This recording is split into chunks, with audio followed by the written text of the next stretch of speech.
Member for Calgary Fish Creek, followed by the Honourable Member for Hamilton.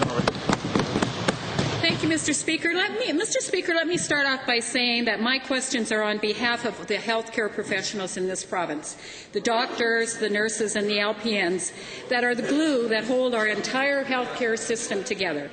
My questions are directed to the Premier. Given that the government has agreed that the 8-hour provincial benchmark for arrival within the emergency department to admission to a hospital bed is a marker of the entire healthcare system's capacity, what is your plan to address the fact that you have missed the essential targets despite intensive attention over the last year? The Honourable Premier. Mr. Speaker, the important part of this question is that we focused intensive attention on this. It's no doubt that there are going to be times in the development of health care in this province where we're going to have situations where we meet those benchmarks and we can't.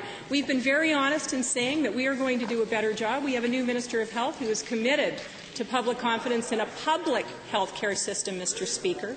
And I'm very confident that we're going to be able to move to make progress with respect to that. Member.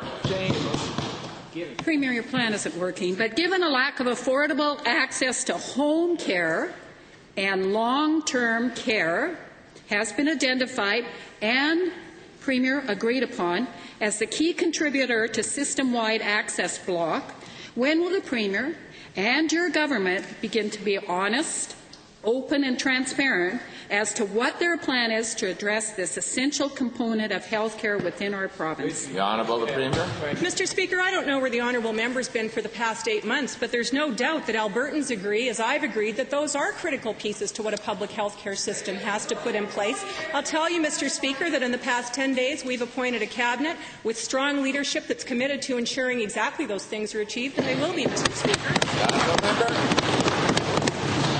Well, Mr. Speaker, I can tell the Premier where I've been talking to the healthcare professionals that are keeping the system glued together.